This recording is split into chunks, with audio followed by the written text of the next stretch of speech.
এ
পর্যায়ে আমাদের সামনে আজকের এই প্রোগ্রামের সভাপতি বক্তব্য রাখবেন মোহাম্মদ দলিলুর রহমান।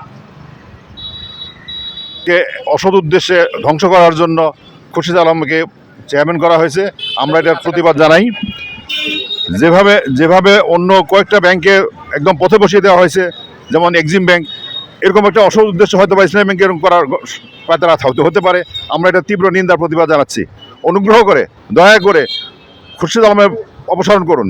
একজন যোগ্য ইসলামী ব্যক্তিত্ব, যারা ইসলামী অর্থনীতিবিদ ভালো বুঝেন, দেশে অনেক মানুষ আছে, যোগ্য লোক অনেক আছে, তাদেরকে একজনকে চেয়ারম্যান নিয়োগ করুন।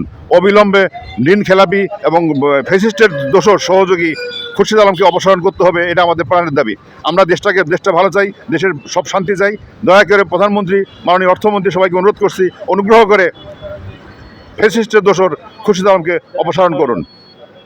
দয়া করে খুরশিদ আলমকে অপসারণ করুন। তার স্ত্রী একজন ঋণ খেলাপি এবং তিনি এসালামের দোষর। এসালাম ইসলামী ব্যাংকে ধ্বংস করে দিয়েছিল প্রায়।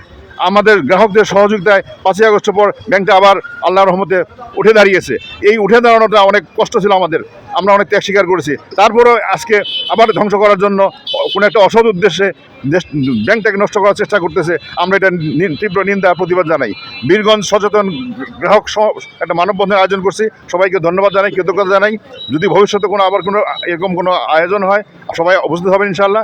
আর সবচেয়ে বড় কথা একটা, যে আমাদের গ্রাহকদের সমাবেশ ঢাকায় হয়েছিল, সেই গ্রাহক সমাবেশে কিছু মানুষকে লাঠিপেটা করা হয়েছে, আহত করা হয়েছে, হাসপাতালে ভর্তি আছে। এই নেককারজনক দুরভিসন্ধ কোনো কাজ যাতে না হয় ভবিষ্যতে, আমরা গ্রাহকরা সে দাবি জানাচ্ছি। উপস্থিত সবাইকে ধন্যবাদ।